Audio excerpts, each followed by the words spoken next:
que de hecho envió notificación al Congreso para obtener la autorización y poder realizarlo vía APP, Asociación Público-Privada. Vamos a platicar con Javier Magaña Chan, que es funcionario de la Secretaría de Finanzas, es procurador fiscal de hecho, y pues él tiene datos que nos puede aportar, lo cual le agradezco pues también que haga. ¿Cómo está, Javier? Le saludo, buenas tardes. Buenas tardes, un saludo a ti y a tu amable auditorio para hacer algunas puntualizaciones justamente respecto del tema. Claro, de entrada hay dos cosas que creo están claras ya, que lo que se busca es asociación público-privadas, que el gobierno daría el terreno del inmueble y que los empresarios, cuando ya esto haya avanzado, invertirían el capital, uno, y dos, que no se va a derribar pues la cuestión de la infraestructura que se tiene de este coloso ahí en la Colonia El Espejo, Javier. Claro, efectivamente, Hugo, como bien apuntas, en realidad, y quisiera ir un poquito a la génesis, ¿no?, del tema del proyecto. Efectivamente, el año pasado se presentó una propuesta de la característica no solicitada. ¿Esto qué implica? Que efectivamente una empresa promotora como tal realiza estudios y hace análisis a costa propia, bajo el propio riesgo como tal, para presentarle al gobierno del Estado un proyecto que pudiera subsanar o de alguna manera satisfacer alguna necesidad pública. En este caso, bueno, como es en el específico, la reutilización de un inmueble como es la monumental Plaza de Toros, que bueno, como tiene seguramente el auditorio bien presente, tiene una existencia de más de 37 años y que efectivamente aproximadamente desde 2009 ya se encuentra en desuso. ¿Qué implica finalmente la Ley de Asociaciones Público-Privadas o qué establece al respecto? La Ley de Asociaciones Público-Privadas, desde su concepción, cuando fue enviada al Congreso del Estado, generó la transferencia de riesgos de este tipo de proyectos al sector empresarial. Esto evidentemente como una de las estrategias del gobierno del Estado para poder echar a andar proyectos productivos, proyectos de utilización de la infraestructura estatal, pero sobre los cuales de alguna manera puede no haber recursos presupuestales para destinarlos a su aprovechamiento. En este sentido, los particulares han tenido desde la fecha en la que fue promulgada por el Congreso del Estado esta Ley de Asociaciones Público-Privadas, la oportunidad de generar proyectos que evidentemente puedan contribuir a la satisfacción, como señalaba hace un momento, de estas necesidades públicas e invertir su capital. Evidentemente esto implica ciertos factores de riesgos que en este caso los particulares son los que tienen que asumirlos, ¿no? Evidentemente. Ahí vale la pena apuntar un dato interesante que contrario a legislaciones de otros estados o legislación federal inclusive, la transferencia de riesgos en el estado de Tabasco, así lo autorizó el Congreso, es trasladada total y exclusivamente para los particulares. En este caso, este proyecto de asociación público-privada implica efectivamente la asociación entre un particular y el gobierno del Estado para la reutilización de este predio, que efectivamente pues requiere de inversión física de inversión presupuestal para poder echarlo a andar. Sin embargo, y como bien lo apuntas, se hicieron por parte de la empresa los estudios correspondientes para determinar la viabilidad de la reutilización o no del inmueble en las condiciones en que se encuentra. Efectivamente, el inmueble se encuentra en condiciones de natural deterioro por la falta de mantenimiento que históricamente ha presentado y por otra parte, pues evidentemente la falta de utilización. A partir de estas inversiones que se prevén efectivamente generar en el propio inmueble, pues evidentemente se prevé que pueda rescatarse útilmente lo que es el inmueble del gobierno del Estado. Sí, y que además le dará un atractivo, pero eso ya forma parte de la ganancia o la plusvalía, digamos, de la que gozará este consorcio. Ahí es donde aparece, entiendo, Javier, todo del sureste, que es esta compañía, por lo que nos explicaba usted de la ley de asociaciones público-privadas. Entiendo que en automático, por diseñar el proyecto, ya todo del sureste la tendrá ganada, por así decirlo, o puede involucrarse alguna otra todavía. No, claro, a ver, Hugo, creo que ahí hay varios puntos que hay aclarar de alguna manera. El primero es que efectivamente la empresa, como cualquier otra, puede generar propuestas no solicitadas.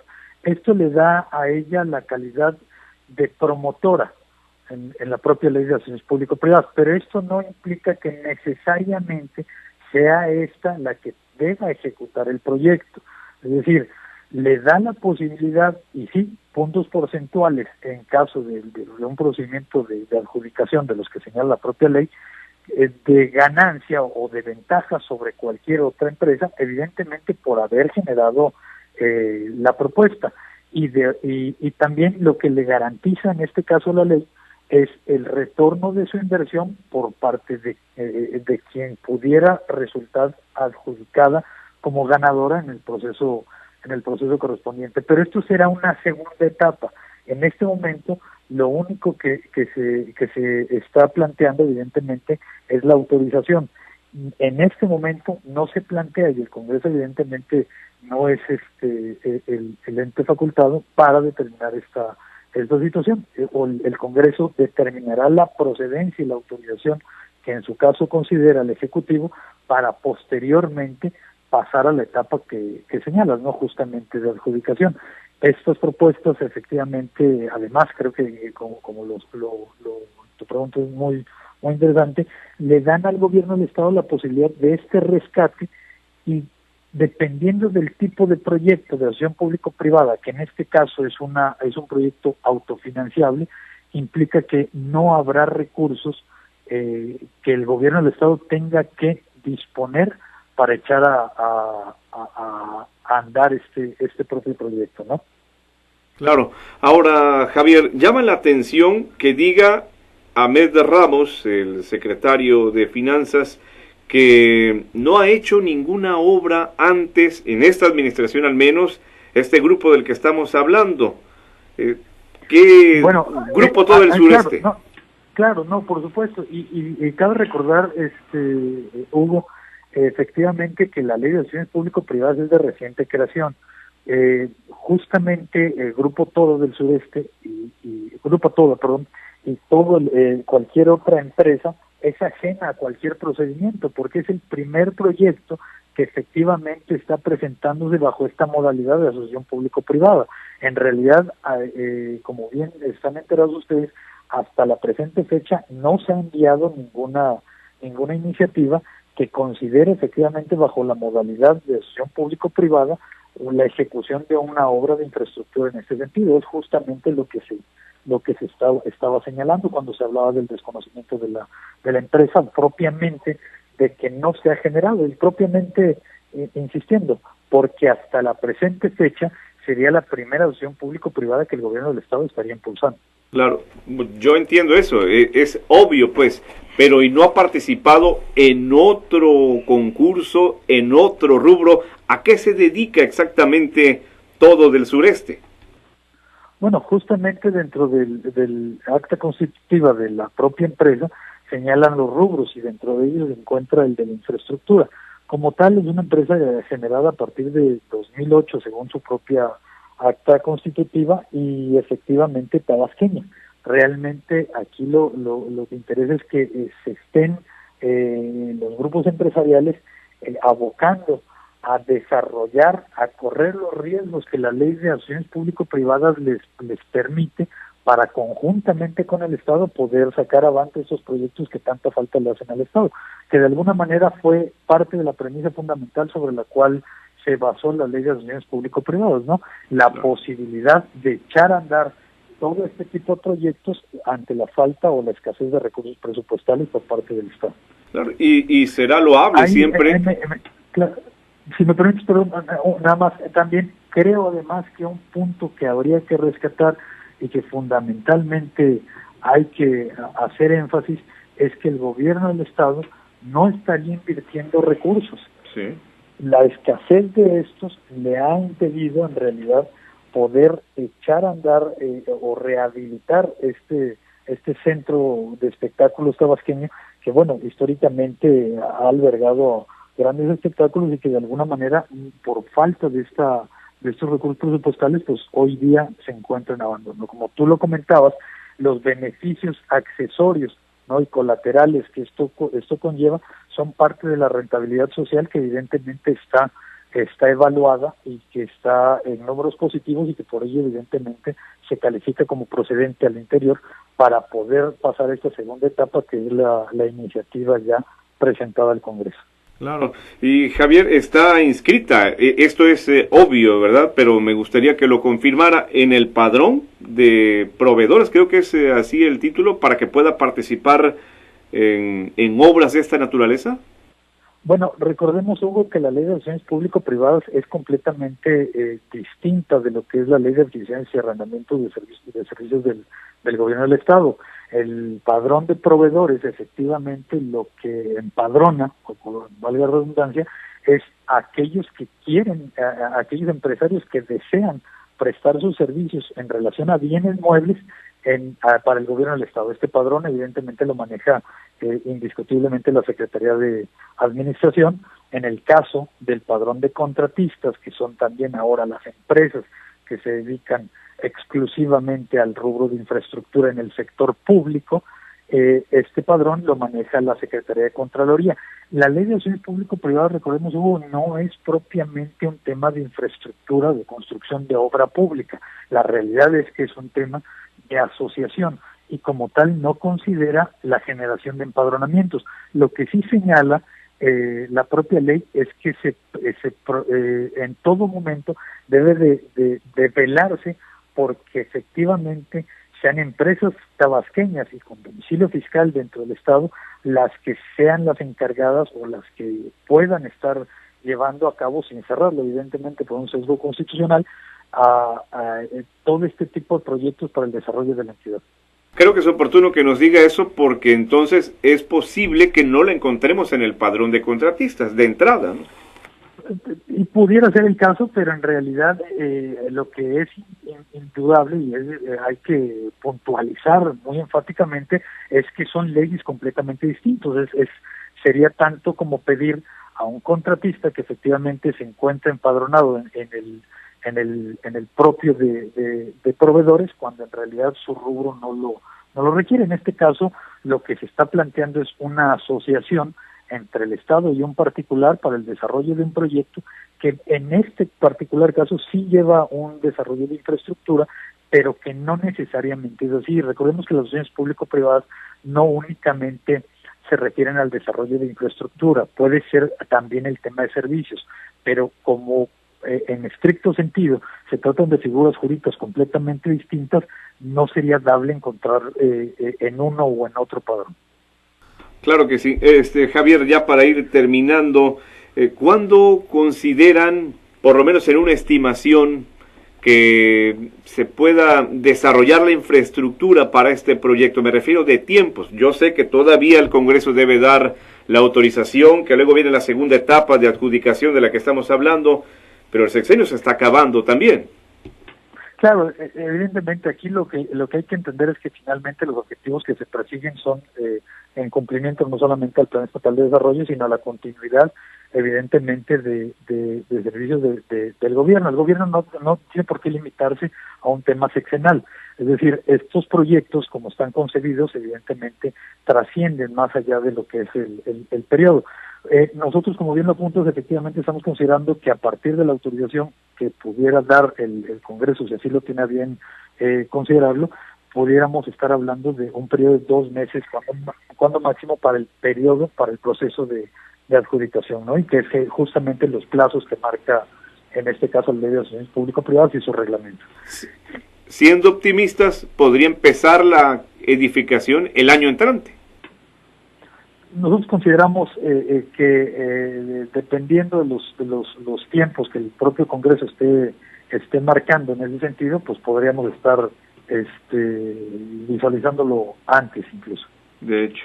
Bien, finalmente le pregunto, porque me comentaba usted que son tabasqueños, me imagino que usted comprende que el resto de los tabasqueños siempre queremos tener certeza sobre lo que nos dicen. ¿Hay un representante social? ¿Quién es de esta empresa? ¿Algún elemento que se pueda aportar? Por este momento, efectivamente, esa información sí se tiene integrada en el expediente, evidentemente. Yo sí sería reservado en ese tema, porque hasta este momento no tenemos una asociación propiamente con la empresa. Luego, entonces, nosotros, evidentemente, por un tema de protección de datos personales, sí estamos obligados a resguardarla en ese sentido. Evidentemente, a partir de que se formalice una relación contractual. Hay que entenderlo. Hasta este momento el gobierno del Estado no tiene ningún compromiso contractual con quien presenta una propuesta no solicitada. Luego, entonces, no podemos, evidentemente, dar a conocer, evidentemente, toda esta información, ¿no? De acuerdo. Javier Magaña Chang, le agradezco mucho que nos conceda estos minutos y estamos atentos al curso del mismo proyecto. Claro, si me permites, Hugo, te agradezco el espacio y aprovechando también el mismo, creo que también es importante ante el amable auditorio aclarar algunos puntos en relación al tema de los recursos para la elección ordinaria. Si me lo permites, si quisiera robarte solamente un minuto más para hacer la aclaración, porque hemos estado escuchando por ahí en algunos medios, ¿no?, de relación a algunos pronunciamientos.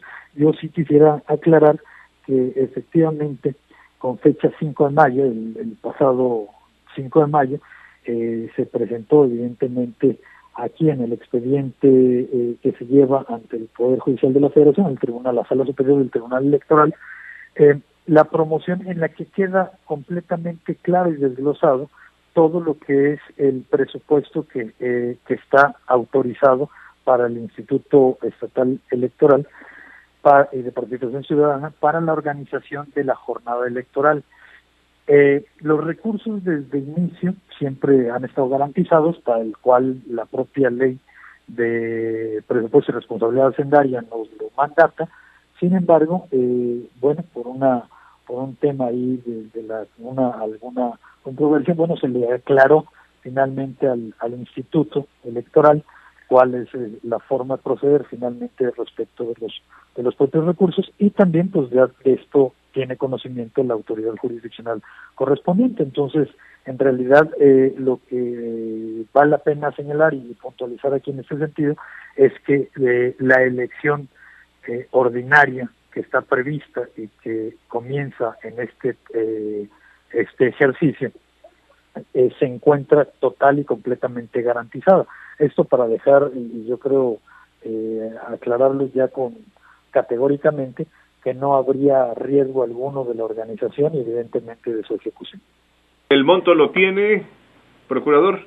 ¿El monto? ¿Perdón? ¿El monto sí lo tiene claro?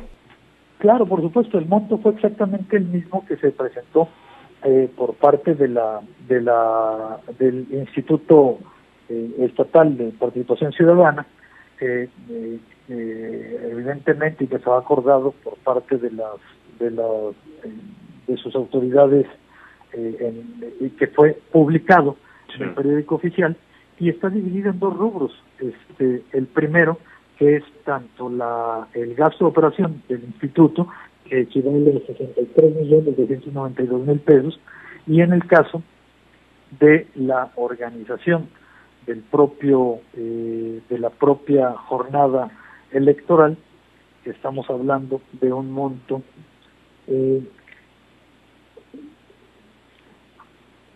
que en suma llega a los 100 millones de pesos, ¿no? Es la diferencia. Es la diferencia. Unos 37 más o menos, ¿no? Exactamente. 37 millones. Bueno, pues gracias una vez más, Javier Magaña, y le decía, estamos atentos al curso de los acontecimientos. Un saludo. Muy amable, gracias. Son las 2 de la tarde con 6 minutos. Vamos a ir a la pausa. Tenemos ya el comentario de Juan José Rodríguez Prats aguardando.